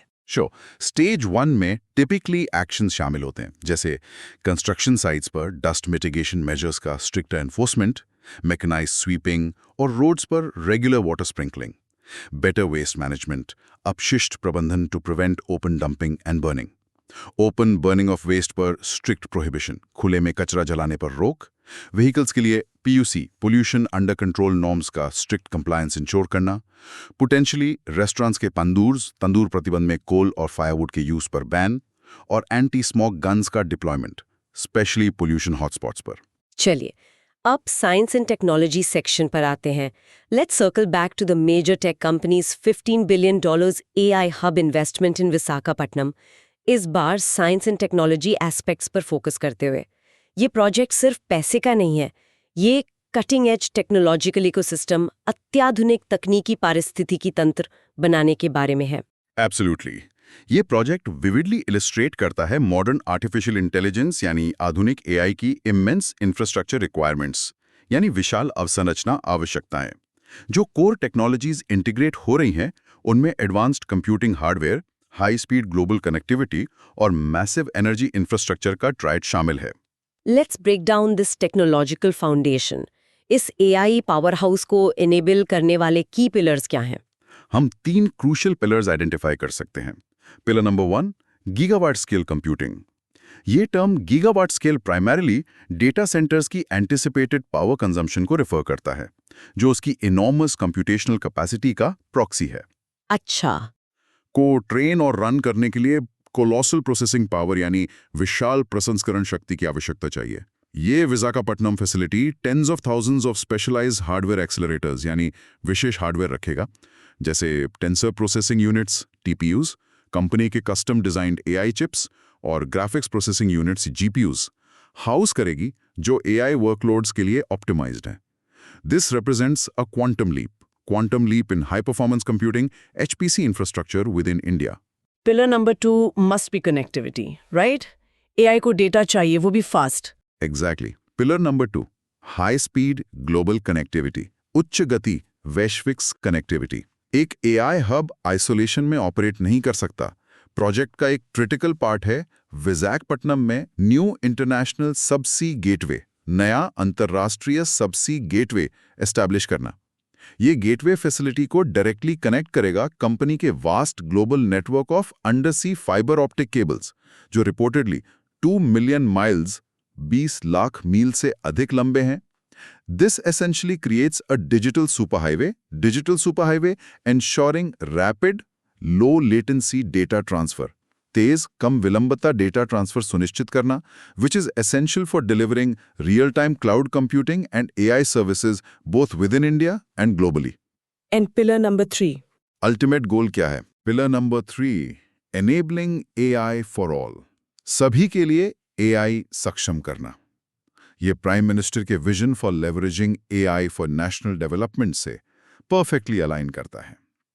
By creating this massive centralised computing resource, विशाल केंद्रीकृत कंप्यूटिंग संसाधन within India, the company aims to significantly lower the barrier to entry for AI innovation. AI नवाचार के लिए प्रवेश बाधा कम करता है। मतलब आम लोग, स्टार्टअप्स के लिए एआई एक्सेस करना आसान होगा। हाँ, Indian startups, academic researchers, enterprises और इवन गवर्नमेंट एंटिटीज को potentially world class AI infrastructure access मिलेगा on a more accessible pay as you go basis. भारतीय स्टार्टअप शिक्षाविद उद्यम भुगतान के अनुसार उपयोग के आधार पर विश्व स्तरीय अवसंरचना तक पहुंचते हैं। दिस डेमोक्रेटाइजेशन ऑफ एक्सेस, पहुंच का लोकतंत्रीकरण, could act as a powerful catalyst, शक्तिशाली उत्प्रेरक for the development of indigenous AI solutions, स्वदेशी एआई समाधानों के लिए tailor to India's unique challenges and opportunities in sectors like health care, agriculture, education and finance. Now turning to internal security, आंतरिक सुरक्षा, left wing extremism LWE, जिसे नक्सलिज्म या Maoist insurgency, माओवादी उग्रवाद भी कहते हैं, उसको लेकर एक बहुत सिग्निफिकेंट डेवलपमेंट हुई है। यस, माओइस्ट इंसर्जेंसी के लिए एक मेजर सेटबैक है ये। महाराष्ट्र पुलिस के सामने 61 कैडरे का एक बड़ा ग्रुप ने सरेंडर किया है। What makes this particularly significant is कि इस ग्रुप में प्रोस्क्राइब्ड सीपीआई माओइस्ट पार्टी का एक prominent central committee member Mallojula Venugopal Rao, जिसका एलियस भूपति है, वो भी शामिल था। भूपति ये नाम याद रखिएगा, ये सीनियर फिगर है। Is this surrender in isolated event और part of a larger trend in LWE? क्या ये कोई बड़ा ट्रेंड दिखाता है? It's definitely not an isolated event. ये LWE में पिछले डिकेड या उससे ज्यादा टाइम से देखे जा रहे हैं कंसिस्टेंट और रादर ड्रामेटिक डिक्लाइन का हिस्सा है। इन फेमस रेड कॉरिडोर, लाल गलियारा, LWE से affected geographical area significantly shrink हुआ है। कितना श्रिंक हुआ है? अपने पीक पर अराउंड 2010 में LWE इन्फ्लुएंस रफली 180 डिस्ट्रिक्ट्स तक फैला हुआ था मल्टीपल स्टेट्स में। बाय 2025 ऑफिशियल फिगर सजेस्ट करते हैं कि ये रिड्यूस होकर जस्ट अबाउट 12 डिस्ट्रिक्ट्स रह गए हैं जो हाईली अफेक्टेड हैं। Furthermore, LWE related violence incidents reportedly dropped by a staggering 81%, 81% reduction. That's huge. That's a massive decline. Government की स्ट्रैटेजी, सरकार की रणनीति क्या रही है इसे अचीव करने के लिए? गवर्नमेंट ने एक मल्टी प्रोंग्ड स्ट्रैटेजी फॉलो की है। एक तरफ सेंट्रल और स्टेट पुलिस फोर्सेस द्वारा sustained intelligence led security operations चलाए गए हैं, targeting Maoist cadres and leadership. दूसरी तरफ, and equally important, affected areas में एक मेजर डेवलपमेंट पुश रहा है। डेवलपमेंट पुश मतलब? इसमें क्रिटिकल इंफ्रास्ट्रक्चर जैसे रोड्स, सड़कें और मोबाइल टावर बनाना शामिल है टू इम्प्रूव कनेक्टिविटी, और एसेंशियल सर्विसेज जैसे स्कूल्स, बैंक ब्रांचेस और पोस्ट ऑफिसेज, डाकघर एस्टैब्लिश करना टू प्रमोट फाइनेंशियल इंक्लूजन, वित्तीय समावेशन और लोकल पॉपुलेशन को मेन स्ट्रीम में लाना। आइडिया यह है कि उन सोशियो इकोनॉमिक ग्रीवेंसेस को एड्रेस किया जाए जिन्हें माओइस्ट्स अक्सर एक्सप्लॉइट करते हैं। So analyzing the surrender of a senior leader like Bhupati, इसकी significance सिर्फ numbers से ज़्यादा है। The surrender of a senior leader like a central committee member is far more significant than just a numerical reduction, संख्यात्मक कमी से अधिक in cadre strength। ये मूवमेंट को एक profound psychological and strategic blow देता है। It signifies a potential hollowing out, अंदर से खोखला होना, of the insurgency from within। कैसे? देखिए, losing foot soldiers weakens operational capacity, certainly, but losing senior leadership strikes at the ideological core, वैचारिक core and strategic direction, रणनीतिक नेतृत्व of the movement. It can severely impact morale among remaining cadres. Does this point towards a deeper crisis within the insurgency itself? क्या ये दिखाता है कि उनके अंदर ही सब ठीक नहीं है? It strongly suggests so. Reports indicate करते हैं कि पिछले डेकेड में 10,000 प्लस से ज्यादा LWE cadres ने सरेंडर किया है या अरेस्ट हुए हैं. This points towards deep-seated issues within the movement. Perhaps ideological disillusionment, वैचारिक मोहभंग, loss of popular support, declining recruitment, factionalism, and a general breakdown of leadership, नेतृत्व का टूटना, and morale, मनोबल की हानि. So is the government's two-pronged strategy, security action plus development, proving successful? क्या ये strategy काम कर रही है? The evidence strongly suggests कि ये strategy indeed significant results yield कर रही है. It appears to be succeeding in both geographically containing the insurgency, भौगोलिक रूप से नियंत्रित करना, and winning the battle of narratives, कथाओं की लड़ाई जीतना. जैसे डेवलपमेंट फॉर्मली निग्लेक्टेड एरियाज तक पहुंचता है, ये माओइस्ट्स का सपोर्ट बेस इरोड करता है अमंग द लोकल पॉपुलेशन और वायलेंस की फ्यूटिलिटी डिमॉन्स्ट्रेट करता है, हिंसा की निरर्थकता प्रदर्शित करता है. The data seems compelling. आंकड़े तो यही दिखा रहे हैं. Yes, the data points towards an insurgency facing an existential crisis. उग्रवाद अस्तित्व के संकट का सामना कर रहा है. वायलेंस में कमी, ज्योग्राफिकल स्प्रेड का श्रिंक होना, most affected districts reduce from 12 to just 6, और अब भूपति जैसे टॉप लीडरशिप का सरेंडर सजेस्ट करता है कि मूवमेंट कोहेरेंस, सुसंगतता खो रहा है, and perhaps even its raison d'être, अस्तित्व का कारण. While vigilance is still needed, ये ट्रेंड्स LWE के इवेंचुअल डिमाइस का मार्ग प्रशस्त करते हैं as a major internal security threat. Turning to social issues and welfare now. And this is a truly heartbreaking story. Jaisalmer, Rajasthan में एक horrific tragedy हुई है, एक बस fire incident. Yes, it's deeply tragic. एक एयर कंडीशन स्लीपर बस, वातानुकूलित sleeper bus में reportedly आग लग गई, जिससे 20 पैसेंजर्स की डेथ हो गई, 20 यात्रियों की मौत. Another 16 पैसेंजर्स घायल हुए हैं. प्राइम मिनिस्टर ने विक्टिम्स फैमिलीज और इंजर्ड के लिए एक्स ग्राशिया रिलीफ, प्रधानमंत्री ने अनुग्रह राशि की घोषणा की है. Such incidents raise serious questions about public transport safety. India में बस सेफ्टी को गवर्न करने वाला लीगल फ्रेमवर्क क्या है? प्राइमरी लेजिस्लेशन है मोटर व्हीकल्स एक्ट 1988 और उसके तहत बने rules, particularly the central motor vehicles rules 1989.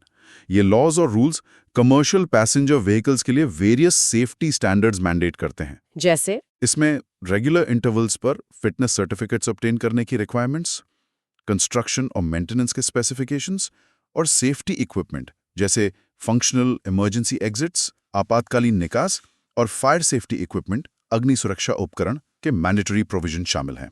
And from a governance perspective, शासन पहलू, इन सेफ्टी नॉर्म्स को एनफोर्स करने के लिए रिस्पॉन्सिबल कौन है? इन्फोर्समेंट की responsibility primarily state transport authorities, राज्य परिवहन प्राधिकरण और रीजनल ट्रांसपोर्ट ऑफिसेज RTOs, क्षेत्रीय परिवहन कार्यालय की है अक्रॉस द कंट्री. उनका काम है पीरियोडिक इंस्पेक्शंस कंडक्ट करना, फिटनेस सर्टिफिकेट्स इशू करना और इंश्योर करना कि बस ऑपरेटर्स सभी सेफ्टी रेगुलेशंस कंप्लाई करें. Let's get to the analysis. Jaisalmer bus fire जैसी ट्रेजेडीज, क्या ये सिर्फ अनफॉर्चुनेट एक्सीडेंट्स हैं या ये डीपर सिस्टेमिक इश्यूज की तरफ पॉइंट करती हैं? यहाँ अक्सर प्रणालीगत विफलताओं की पराकाष्ठा होती हैं in regulation and more critically in enforcement. विनियमन प्रवर्तन में ये ट्रेजेडी एक और ग्रिम रिमाइंडर है, गंभीर अनुस्मारक है, of the often wide gap between the law on paper and its actual implementation on the ground. कानून और कार्यान्वयन के बीच की खाई. हाँ, ये बात तो है. ये हमें सेवरल क्रिटिकल गवर्नेंस क्वेश्चंस पूछने पर मजबूर करती है. रेगुलेटरी कंप्लायंस, क्या इन्वॉल्व्ड बस के पास वैलिड फिटनेस सर्टिफिकेट था? क्या वो सभी सेफ्टी नॉर्म से कंप्लायंट थी, स्पेशली स्लीपर कोच के स्पेसिफिक नॉर्म से, जिनमें कन्फाइंड स्पेसेस और बेडिंग मटेरियल्स के कारण यूनिक फायर रिस्क्स होते हैं? 2. सेफ्टी इक्विपमेंट, सुरक्षा उपकरण. क्या मैंडेटरी फायर एक्सटिंग्विशर्स मौजूद थे और फंक्शनल थे? क्या इमरजेंसी एग्जिट्स क्लियरली मार्क्ड, अनअब्स्ट्रक्टेड और पैसेंजर्स द्वारा पैनिक सिचुएशन में इजीली ऑपरेबल थे? ये तो बेसिक चीज़ है। बिल्कुल। 3. एनफोर्समेंट एफिकेसी, प्रवर्तन प्रभावकारिता। आरटीओज द्वारा कंडक्ट किए जाने वाले फिटनेस चेक्स कितने रिगरस हैं? क्या वो थरो असेसमेंट्स हैं या अक्सर जस्ट अ मियर फॉर्मेलिटी? क्या करप्शन इन्वॉल्व है जो अनसेफ व्हीकल्स को चलने देता है? Driver training and passenger awareness. क्या अब ड्राइवर फायर जैसी इमरजेंसीज हैंडल करने के लिए एडिक्वेटली ट्रेन था? आपाती स्थिति के लिए प्रशिक्षित चालक। क्या जर्नी शुरू होने से पहले पैसेंजर्स को सेफ्टी प्रोसीजर्स और इमरजेंसी एग्जिट्स की लोकेशन, ऑपरेशन के बारे में इन्फॉर्म करने का कोई मैकेनिज्म है? यात्रियों को सूचित करने की व्यवस्था। This really underscores the immense social cost of regulatory negligence. नियामक लापरवाही की सामाजिक लागत को रेखांकित करता है। कितनी जानें चली जाती हैं? Absolutely. Each life lost is a devastating consequence of system failure. Public transport vehicles के लिए entire safety audit mechanism, सुरक्षा ऑडिट तंत्र के comprehensive overhaul की urgent need है, व्यापक ओवरहॉल की तत्काल आवश्यकता। इसमें टेक्नोलॉजी लेवरेज करना शामिल होना चाहिए for more transparent and objective inspections, पारदर्शी निरीक्षण के लिए स्ट्रिक्टर पेनल्टीज और perhaps mandatory passenger safety briefings जैसे एयरलाइंस में होती हैं। पब्लिक अवेयरनेस कैंपेन्स भी जरूरी हैं। We simply cannot afford to let such tragedies become mere statistics. Moving to culture and heritage. Today, October 15th, 15 अक्टूबर holds special significance. India celebrate कर रहा है नेशनल स्टूडेंट्स डे। राष्ट्रीय छात्र दिवस। यस, ये दिन इंडिया के बिलवेड 11th प्रेसिडेंट 11वें राष्ट्रपति डॉक्टर एपीजे अब्दुल कलाम की बर्थ एनिवर्सरी कमेमोरेट करने के लिए मनाया जाता है। इट्स अ फिटिंग ट्रिब्यूट, श्रद्धांजलि to his life long commitment to education, शिक्षा के प्रति उनकी प्रतिबद्धता और his unparalleled ability to inspire the youth, युवाओं के लिए प्रेरणा of the nation. He was truly the people's president. What was Dr. Kalam's core vision, Kalam की दृष्टि, specially concerning students and the nation? उनका सपना क्या था? डॉक्टर कलाम ने अपना विजन सबसे फेमसली अपनी book India 2020 a vision for the new millennium में आर्टिकुलेट किया था। उनका सपना था इंडिया को 2020 तक एक डेवलप्ड नेशन, भारत को विकसित राष्ट्र में बदलना, primarily through the power of education, शिक्षा, साइंस एंड टेक्नोलॉजी, एसटी, विज्ञान और प्रौद्योगिकी के माध्यम से। वो कॉन्स्टेंटली स्टूडेंट्स को अर्ज करते थे टू ड्रीम बिग, बड़े सपने देखने का आग्रह किया, believing that dreams lead to thoughts and thoughts lead to action. वो एक होलिस्टिक एजुकेशन सिस्टम इन्विजन करते थे, एक ऐसा सिस्टम जो नॉलेज को एथिक्स, ज्ञान, नैतिकता के साथ इंटीग्रेट करे, क्रिएटिविटी और क्यूरियोसिटी, रचनात्मकता, जिज्ञासा फॉस्टर करे और एम्बिशन को कंपैशन, महत्वाकांक्षा, करुणा के साथ बैलेंस करे। Let's analyze the significance of celebrating this day. ये क्या represent करता है? And what's the relevance for UPSC aspirants? UPSC वालों के लिए ये क्यों important है? नेशनल स्टूडेंट्स डे सेलिब्रेट करना डॉक्टर कलाम की लेगेसी को इंस्टीट्यूशनलाइज करता है beyond his roles as a renowned scientist and the president of India.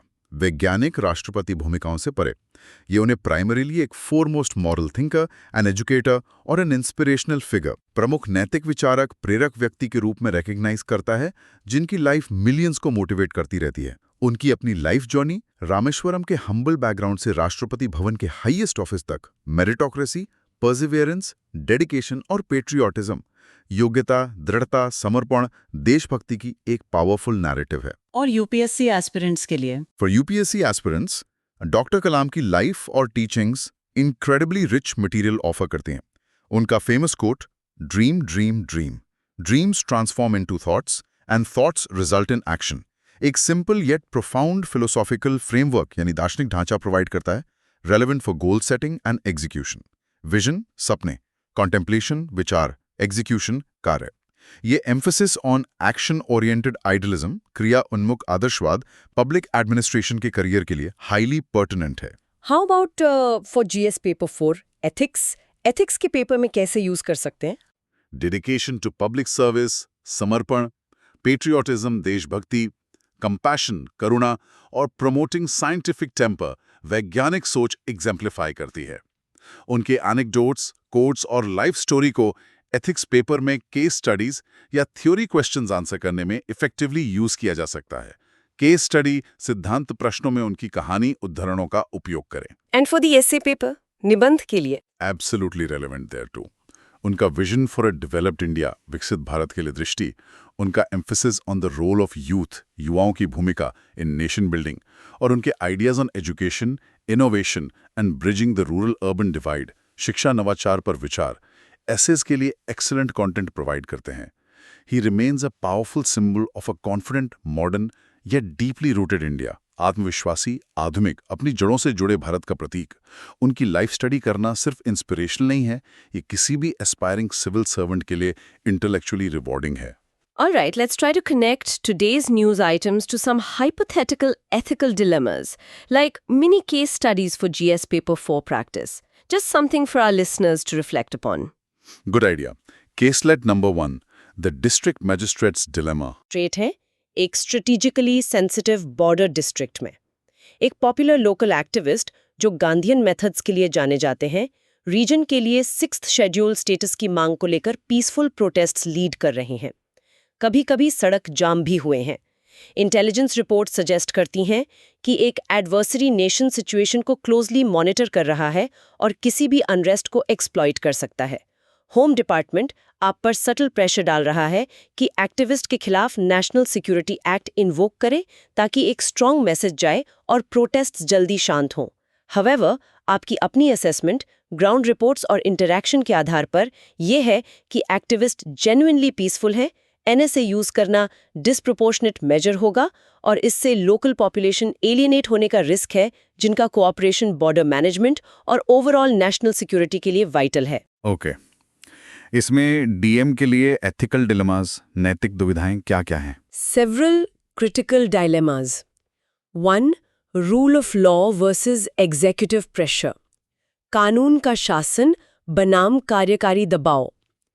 क्या डीएम को एनएसए के लिए ड्यू प्रोसेस और नेसेसिटी प्रिंसिपल स्ट्रिक्टली फॉलो करना चाहिए या सुपीरियर्स के प्रेशर में झुकना चाहिए? 2. डिफाइनिंग नेशनल सिक्योरिटी, राष्ट्रीय सुरक्षा को परिभाषित करना। क्या national security purely state centric, राज्य केंद्रित, टेरिटरी लॉ एंड ऑर्डर है, या इसमें पीपल सेंट्रिक डिमेंशन, जन केंद्रित भी है, जहां लोकल्स को एलिनेट करना सिक्योरिटी को हार्म करता है? 3. एंड्स वर्सेस मीन्स, साध्य बनाम साधन। क्या इमीडिएट पीस के एंड को अचीव करने के लिए एनएसए जैसे हार्श लॉ का यूज जस्टिफाइड है, even if the means questionable हो? 4. Professional integrity versus career progression. Pressure के अगेंस्ट स्टैंड लेने से करियर रिपरकशंस हो सकते हैं। डीएम पर्सनल इंटेग्रिटी को पोटेंशियल करियर रिस्क्स के साथ कैसे बैलेंस करे? 5. Short term stability versus long term trust. क्या डिसेंट सप्रेस करने से स्टेबिलिटी इंश्योर होगी या ये ट्रस्ट इरोड करके बाद में और डीपर प्रॉब्लम्स क्रिएट करेगा? A tough spot indeed. Question for reflection for our listeners. As the DM, आप क्या कोर्स ऑफ एक्शन लेंगे? क्या आप एनएसए डिटेंशन ऑर्डर साइन करेंगे? इफ नॉट, तो आप अपनी पोजीशन सुपीरियर्स को कैसे जस्टिफाई करेंगे while still addressing the security concerns? सोचिएगा जरूर। Let's move to caselet number 2. The corporate responsibility conundrum. Corporate जिम्मेदारी पहेली। इमेजिन आप उस मेजर टेक जाइंट के कंट्री हेड हैं जो विशाखापट्टनम में एआई डेटा सेंटर में $15 बिलियन इन्वेस्ट कर रहा है।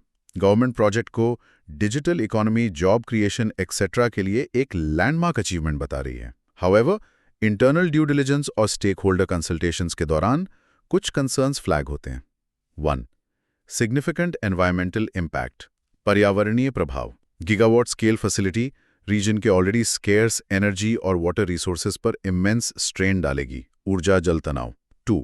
डिजिटल सोवरेनिटी रिस्क, डिजिटल संप्रभुता जोखिम। इतना क्रिटिकल नेशनल एआई इंफ्रास्ट्रक्चर लगभग पूरी तरह से कंपनी की प्रोप्राइटरी फॉरेन टेक्नोलॉजी पर बेस करना long term dependency issues raise करता है। आपकी कंपनी इंडिया में सभी एग्जिस्टिंग एनवायरमेंटल और इन्वेस्टमेंट लॉ से फुली कंप्लायंट है। कंपनी कानूनी रूप से अनुपालन करती है। इसमें कंट्री हेड के लिए एथिकल डिलेमास क्या हैं? की dilemmas include 1. Economic development versus environmental sustainability, आर्थिक विकास बनाम पर्यावरणीय स्थिरता। प्रोजेक्ट के इकोनॉमिक बेनिफिट्स, जॉब्स, ग्रोथ को उसके potential long term environmental costs के साथ कैसे बैलेंस करें। 2. Corporate governance and social responsibility. क्या कंपनी की रिस्पॉन्सिबिलिटी लीगल कंप्लायंस, कानूनी अनुपालन पर खत्म हो जाती है, या उसकी ब्रॉडर एथिकल ड्यूटी है हार्म मिनिमाइज करने की और लीगल रिक्वायरमेंट से परे पॉजिटिवली कंट्रीब्यूट करने की। 3. Profit motive versus public good. Company के primary goal of profit maximisation को पोटेंशियल नेगेटिव एक्सटर्नैलिटीज जो लोकल कम्युनिटी और नेशनल इंटरेस्ट को अफेक्ट कर रही हैं, जैसे डिजिटल सॉवरेनिटी, के साथ कैसे रिकंसाइल करें। 4. Stakeholder versus shareholder theory. क्या कंट्री हेड को सिर्फ शेयर होल्डर वैल्यू प्रायोरिटाइज करनी चाहिए, या सभी stakeholders, employees, local community, environment, government, nation के इंटरेस्ट कंसिडर करने चाहिए? Another complex situation, question for reflection. अगर आप कंट्री हेड होते तो ग्लोबल बोर्ड को क्या रेकमेंड करते? Simply proceed citing full legal compliance, या प्रोएक्टिवली मिटिगेशन मेजर्स में सिग्निफिकेंटली ज्यादा इन्वेस्ट करना प्रपोज करते, जैसे dedicated renewable energy generation, advanced water conservation, recycling technologies, maybe even कुछ नॉन क्रिटिकल टेक कंपोनेंट्स को लोकल इकोसिस्टम बिल्डिंग के लिए ओपन सोर्स करना, इवन इफ इससे प्रोजेक्ट कॉस्ट बढ़ते हैं और पोटेंशियली शॉर्ट टर्म प्रॉफिट्स कम होते हैं। इस पे भी जरूर सोचेगा। Time for a quick recall of important places and persons that featured in today's news. Places first, कौन-कौन सी जगह खबरों में थी? Okay, places in news today were Ladakh, NSA और 6th शेड्यूल डिमांड्स के कॉन्टेक्स्ट में, विशाखापत्तनम आंध्र प्रदेश नए एआई हब की location, Jaisalmer Rajasthan tragic bus fire का site, Ganga river stretch in West Bengal, Ganga नदी पश्चिम बंगाल खंड एनजीटी स्क्रूटिनी में पोल्यूशन के लिए, और उलानबटोर मंगोलिया की capital, India Mongolia strategic partnership से relevant. And the persons in news, कौन-कौन से व्यक्ति चर्चा में रहे? की पर्सन्स मेंशन थे सोनम वांगचुक, लद्दाखी एक्टिविस्ट, नजीब जंग, दिल्ली के पूर्व एलजी जिनका लद्दाख पर एडिटोरियल डिस्कस हुआ, मलोजला वेणुगोपाल राव एलियस भूपति, सरेंडर करने वाले senior CPI Maoist leader, doctor APJ Abdul Kalam जिनकी birth anniversary national students day है, खुरिलसुख उखना मंगोलिया के विजिटिंग प्रेसिडेंट, और क्रिस बोवेन ऑस्ट्रेलिया के minister for climate change and energy. Let's quickly recap some key numbers and data points from today's discussions. From the AI Hub story, कुछ खास numbers? हाँ, AI hub में $15 billion का investment है, projected 1.88 lakh jobs create होंगी, और M है 1 gigawatt power capacity का।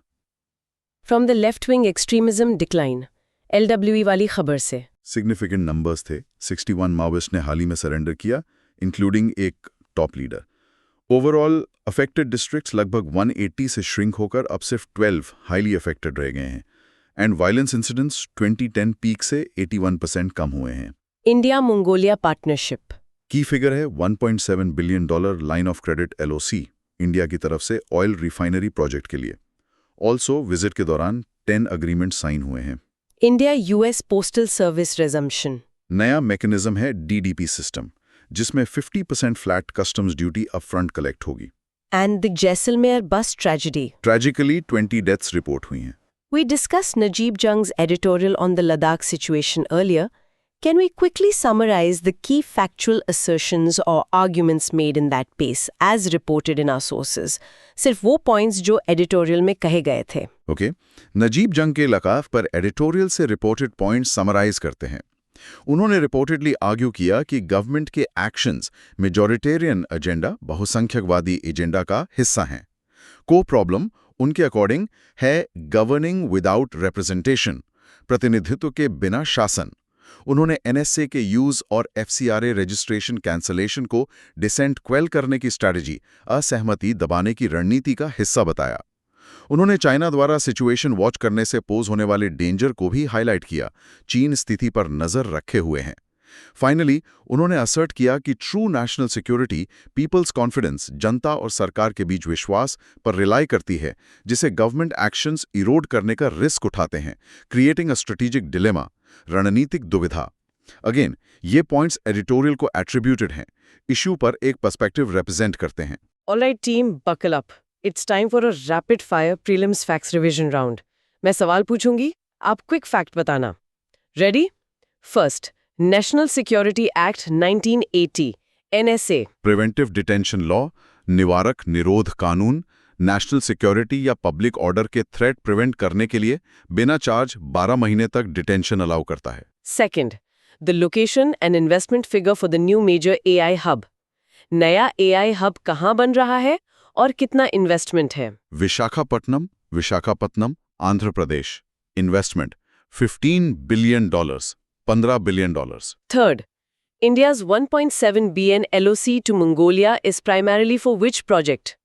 ये पैसा किस प्रोजेक्ट के लिए है? मंगोलिया की पहली ऑयल रिफाइनरी, तेल रिफाइनरी परियोजना के कंस्ट्रक्शन के लिए, उनकी एनर्जी सिक्योरिटी के लिए क्रूशल।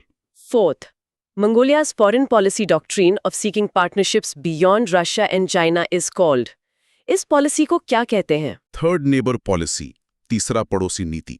इंडिया एक की थर्ड नेबर है। Fifth, what is grab and which body implements it in Delhi NCR? Grab क्या है और कौन लागू करता है? Graded response action plan, graded response action plan, air pollution के लिए इमरजेंसी मेजर्स। इम्प्लीमेंट करता है CAQM, commission for air quality management. Sixth, National Students' Day, October 15, commemorates the birth anniversary of whom? किसकी जयंती पर मनाया जाता है? Dr. APJ Abdul Kalam. Doctor APJ Abdul Kalam. Seventh, Malojula Venugopal Rao, alias Bhupati, who surrendered recently, was associated with which group? Bhupathi किस group से था? Banned CPI? Maoist? भारतीय communist party माओवादी का senior leader, central committee member. Eighth, the new system for customs duty on India-US postal items and the duty rate. नया system और duty rate क्या है? Delivery duty paid system, वितरण शुल्क भुगतान प्रणाली. Flat duty rate of 50%, 50% on declared FOB value. Sender से India में कलेक्ट होगी। Ninth, examples of bacteriological water pollutants NGT asked data for and what do they indicate? वो pollutants कौन से थे और क्या indicate करते हैं? E. coli, fecal coliform, etc. Indicate करते हैं सीवेज फिकल कंटामिनेशन, सीवेज मल संदूषण। 10th, the India-Australia REP stands for what and what is its strategic focus? REP का full form और focus क्या है? Renewable energy partnership, Bharat Australia अक्षय ऊर्जा साझेदारी। फोकस है alternative non China dependent clean energy supply chains बनाना, वैकल्पिक चीन निर्भर स्वच्छ ऊर्जा आपूर्ति श्रृंखला बनाना, कंबाइनिंग ऑस्ट्रेलियन क्रिटिकल मिनरल्स, ऑस्ट्रेलियाई महत्वपूर्ण खनिज विद इंडियन मैन्युफैक्चरिंग कैपेबिलिटीज, भारतीय विनिर्माण क्षमता। Excellent. Now let's look at some potential mains questions based on today's discussions. These are great for practice. मैं पढ़ देती हूँ, noting the likely GS paper. First question, likely GS Paper 2 Polity and Governance, also relevant for GS 3 Security. Ladakh में विरोध प्रदर्शनों के जवाब में राष्ट्रीय सुरक्षा अधिनियम NSA का अनुप्रयोग राष्ट्रीय सुरक्षा अनिवार्यताओं और असहमति के मौलिक अधिकार के बीच अंतर्निहित तनाव को उजागर करता है, विशेष रूप से रणनीतिक रूप से संवेदनशील सीमावर्ती क्षेत्रों में। इस नाजुक संतुलन को बनाए रखने में चुनौतियों का समालोचनात्मक परीक्षण करें। 250 words. Second question, likely GS Paper 3 Economy S&T, एक वैश्विक टेक दिग्गज द्वारा $15 बिलियन के AI हब की स्थापना को भारत की डिजिटल अर्थव्यवस्था के लिए एक महत्वपूर्ण बढ़ावा के रूप में पेश किया गया है। भारत की तकनीकी आत्मनिर्भरता की खोज और प्रौद्योगिकी की विकसित होती वैश्विक भू राजनीति में इसकी स्थिति के लिए इस परियोजना के रणनीतिक निहितार्थों का विश्लेषण करें। 250 words. Third question, likely GS Paper 3 Internal Security. वामपंथी उग्रवाद LWE में लगातार गिरावट भारत के लिए एक बड़ी आंतरिक सुरक्षा सफलता का प्रतिनिधित्व करती है। सरकार की बहुआयामी रणनीति के प्रमुख स्तंभों पर चर्चा करें, जिन्होंने लाल गलियारे को महत्वपूर्ण रूप से सिकोड़ने और LWE हिंसा को कम करने में योगदान दिया है। 250 words. Fourth question, likely GS paper 2 international relations, Mongolia के साथ भारत के गहरे होते जुड़ाव के पीछे रणनीतिक तर्क की व्याख्या करें, जिसे अक्सर मंगोलिया की तीसरे पड़ोसी नीति के लेंस के माध्यम से वर्णित किया जाता है। इस महत्वपूर्ण द्विपक्षीय साझेदारी को आकार देने वाले अवसर और भौगोलिक बाधाएं क्या हैं? 150 वर्ड्स। Listeners, इन क्वेश्चंस को अटेम्प्ट करने की कोशिश कीजिएगा. Frame your answers well. Alright, let's test your recall with a quick 5 question quiz. Ready? किस भारतीय शहर में प्रमुख टेक दिग्गज ने अमेरिका के बाहर अपना सबसे बड़ा एआई हब स्थापित करने की घोषणा की है? A. Bengaluru, Karnataka. B. Hyderabad, Telangana. C. Pune, Maharashtra. D. Visakhapatnam, Andhra Pradesh. Take a second. And the answer is D. Visakhapatnam, Andhra Pradesh. $15 billion investment वहीं जा रहा है. क्वेश्चन 2. मल्लुजुला वेणुगोपाल राव उर्फ भूपति, जिसका आत्मसमर्पण LWE के लिए एक बड़ा झटका था, किस विद्रोही समूह से संबंधित था? ए. NSCM IM. बी. ULFA. सी. CPI Maoist. D. Hizbul Mujahideen. Think back. वो सीनियर लीडर था. सी. CPI Maoist. Correct. Question 3. Bharat Mongolia को $1.7 बिलियन की लाइन ऑफ क्रेडिट LOC के साथ मुख्य रूप से किस महत्वपूर्ण अवसंरचना परियोजना के निर्माण के लिए समर्थन दे रहा है? ए. एक नया अंतर्राष्ट्रीय हवाई अड्डा. बी. एक तेल रिफाइनरी. सी. रूस के लिए एक प्रमुख रेलवे लाइन. डी. एक जल विद्युत संयंत्र. मंगोलिया की एनर्जी सिक्योरिटी के लिए की प्रोजेक्ट है. B. N oil refinery. That's the one. Question 4. NCR क्षेत्र में वायु प्रदूषण को नियंत्रित करने के लिए graded response action plan GRAP किस सांविधिक निकाय द्वारा कार्यान्वित किया जाता है? ए. केंद्रीय प्रदूषण नियंत्रण बोर्ड CPCB. बी. राष्ट्रीय हरित अधिकरण NGT. सी. वायु गुणवत्ता प्रबंधन आयोग CAQM. डी. पर्यावरण, वन और जलवायु परिवर्तन मंत्रालय MOEFCC. GRAP इम्प्लीमेंट करने वाली बॉडी है. CAQM commission for air quality management. याद रखिएगा, NGT क्वाजी जुडिशल है, CPCB टेक्निकल सपोर्ट देती है, MOEFCC पॉलिसी बनाती है, पर CAQM GRAP इम्प्लीमेंट करता है. Final question, question 5. भारत में राष्ट्रीय छात्र दिवस किस प्रतिष्ठित व्यक्तित्व की जयंती मनाने के लिए मनाया जाता है? A. Doctor Sarvepalli Radhakrishnan. B. Doctor CV Raman. C. Doctor Homi J Bhabha. D. Doctor APJ Abdul Kalam. The People's President और स्टूडेंट्स के inspiration. The answer is D. Dr. APJ Abdul Kalam. Well done if you got all 5. And now for super quick recall, 10 flashcard terms from today's analysis. मैं term बोलूंगी, आप उसकी significance recall करना. 1. National Security Act NSA. Preventive detention law. Ladakh में decent के खिलाफ इसका use constitutional questions raise करता है. 2. AI hub Visakhapatnam. $15 billion strategic project for AI computing, data infrastructure और कनेक्टिविटी इंडिया में. 3. Third neighbour policy. मंगोलिया की foreign policy strategy. Russia China से परे कंट्रीज से एंगेज करने की इंडिया एक की पार्टनर है. 4. Graded response action plan GRAP. Delhi NCR air pollution combat करने के लिए CAQM द्वारा इंप्लीमेंट किए गए स्टेज वाइज इमरजेंसी मेजर्स. 5. मलोजुला वीर राव भूपत. सरेंडर करने वाले सीनियर CPI माओइस्ट लीडर. उसका सरेंडर LWE में डिक्लाइन सिग्नल करता है. 6. Delivery duty paid DDP. New India US postal mechanism. 50% flat duty sender से बुकिंग पर कलेक्ट होगी. 7. सबसी केबल गेटवे. AI हब का वाइटल कंपोनेंट. इंडिया की इंटरनेशनल इंटरनेट कनेक्टिविटी और डिजिटल रेजिलियंस इन्हांस करेगा. 8. India Australia REP. Renewable energy partnership. Aim है non China reliant clean tech supply chains बनाना, minerals plus manufacturing. 9. Bacteriological pollutants. Indicators जैसे E coli. NGT ने Ganga WB के लिए इनका प्राइमरी डेटा मांगा सीवेज पोल्यूशन असेस करने के लिए. 10. National students day. October 15 doctor APJ Abdul Kalam की बर्थ एनिवर्सरी सेलिब्रेट करता है और उनकी legacy of inspiring youth and promoting education. Phew, that was quite a session. Today's news हमें गवर्नेंस इन एक्शन का रियल स्नैपशॉट देती है. Sometimes decisive, sometimes facing tough questions. चाहे वो लद्दाख में NSA का यूज हो या NGT का गंगा पोल्यूशन पर अकाउंटेबिलिटी पुश। ये हमारे कॉन्स्टिट्यूशन, संविधान और लॉज, कानून के लिविंग एग्जाम्पल्स हैं जो रियल वर्ल्ड में अप्लाई, डिबेट और टेस्ट हो रहे हैं। एंड रिमेंबर, इन इवेंट्स को आइसोलेशन में मत देखिए। की है टू कनेक्ट द डॉट्स। बिंदुओं को जोड़ें। मंगोलिया के साथ partnership foreign policy in practice है, AI hub investment, economic policy, technological advancement और डिजिटल सॉवरेनिटी के कॉम्प्लेक्स इशू की केस स्टडी है। LWE का डिक्लाइन एक long term security and development strategy, दीर्घकालिक सुरक्षा विकास रणनीति का प्रूफ है जो फ्रूट बेयर कर रही है, हाउएवर स्लो। एग्जैक्टली। आपका टास्क एज एन एस्पिरेंट सिर्फ ये जानना नहीं है कि क्या हुआ, इट्स टू कॉन्स्टेंटली आस्क क्यों एंड तो क्या।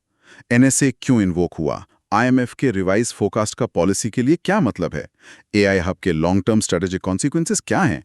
This analytical muscle, this ability to connect the dots and see the bigger picture, यही एग्जामिनेशन ट्रूली डिमांड करती है। एवरी सिंगल डे आप इन इश्यूज के साथ एंगेज करते हैं, उन्हें क्रिटिकली एनालाइज करते हैं। आप सिर्फ एग्जाम की तैयारी नहीं कर रहे हैं, आप एक फ्यूचर एडमिनिस्ट्रेटर का माइंड, पर्सपेक्टिव, एनालिटिकल स्किल्स होन कर रहे हैं। आप भविष्य के प्रशासक के दिमाग को तेज कर रहे हैं।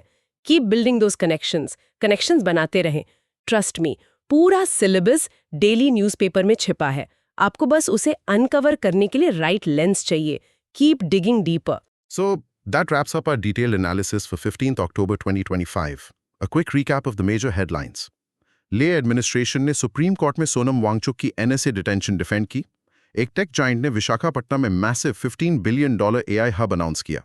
इंडिया और मंगोलिया ने अपने टाइज स्ट्रेटेजिक पार्टनरशिप तक एलिवेट किए। महाराष्ट्र में 61 माओइस्ट का सिग्निफिकेंट सरेंडर हुआ, इंक्लूडिंग टॉप लीडर भूपति। और इंडिया ने डॉक्टर APJ अब्दुल कलाम को ऑनर करते हुए नेशनल स्टूडेंट्स डे सेलिब्रेट किया। वी स्ट्रांगली एनकरेज यू कि आप इस एनालिसिस को दोबारा सुने, मे बी स्लोअर पेस पे, ताकि कॉन्सेप्ट्स और कनेक्शंस क्रिस्टल क्लियर, अवधारणाएं स्पष्ट हो जाएं।